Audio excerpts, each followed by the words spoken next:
Hello नमस्कार दोस्तों, एक बार फिर स्वागत है आपका मेरे यूट्यूब चैनल पर। दोस्तों आज वीडियो में हम बात करेंगे कि स्टे ऑर्डर होता क्या है और कोर्ट से यदि आपको भी स्टे ऑर्डर लेना है तो कोर्ट में आपको किन बातों को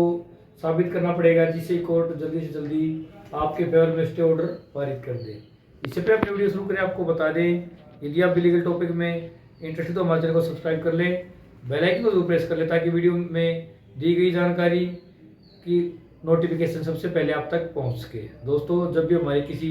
लीगल राइट का वॉयलेशन होता है तो हमारे को सबसे पहले जो चीज़ याद आती है वो कोर्ट से स्टे ऑर्डर लेना। दोस्तों आप आम बोलचाल की भाषा में कोर्ट से जो इंजंक्शन मिलता है उसको स्टे ऑर्डर बोलते हैं, जबकि उसको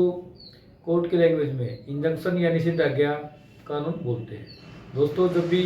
किसी सिविल राइट का वॉयलेशन होता है तो कोर्ट में हम जो केस फाइल करते हैं उसके साथ सीपीसी के कोड रूम 39 रूल 1 एंड 2 में जो इंटरिम इंजंक्शन की एप्लीकेशन फाइल की जाती है उसमें कोर्ट से प्रेयर करते हैं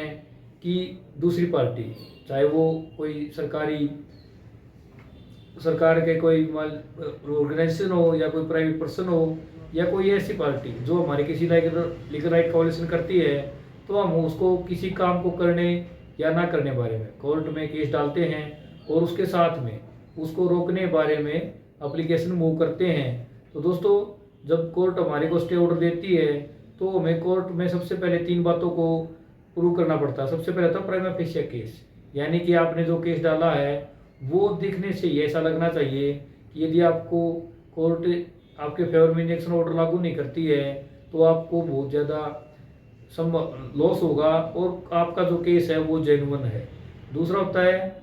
दूसरी जो आपको बात प्रूव करनी होती है वो होता है दोस्तों बैलेंस ऑफ कन्वेंस, यानी सुविधा का संतुलन। इसके अलावा जो आपको तीसरी बात प्रूव करनी होती है वो होता है इररिपेबल लॉस, यानी कि आपको कोर्ट में ये प्रूव करना पड़ेगा यदि कोर्ट आपके फेवर में दूसरी पार्टी के खिलाफ अगर इंजंक्शन ऑर्डर नहीं देती है तो आपको एक ऐसा लॉस होगा जिसको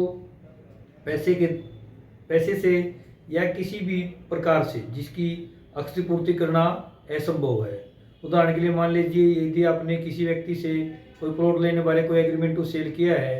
और वो व्यक्ति आपको प्लॉट देने से इनकार कर देता है और किसी तीसरी अन्य व्यक्ति के साथ उसी प्लॉट को देने बारे में सौदा कर लेता है, तो आप कोर्ट में जब स्पेसिफिक परफॉर्मेंस के लिए केस डालते हो तो आपको कोर्ट में ये तीनों बातें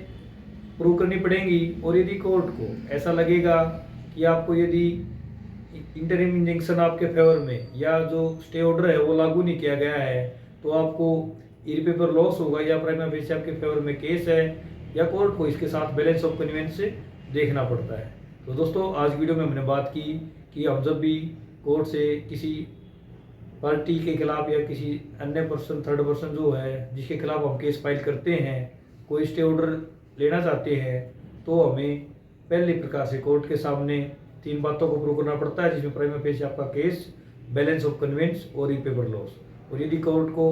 ये लगता है कि आप ये तीनों बातें आपके फेवर में हैं तो कोर्ट आपके फेवर में और दूसरी पार्टी के खिलाफ स्टे ऑर्डर लागू कर देती है। तो आशा करते हैं आज आपको वीडियो पसंद आई होगी।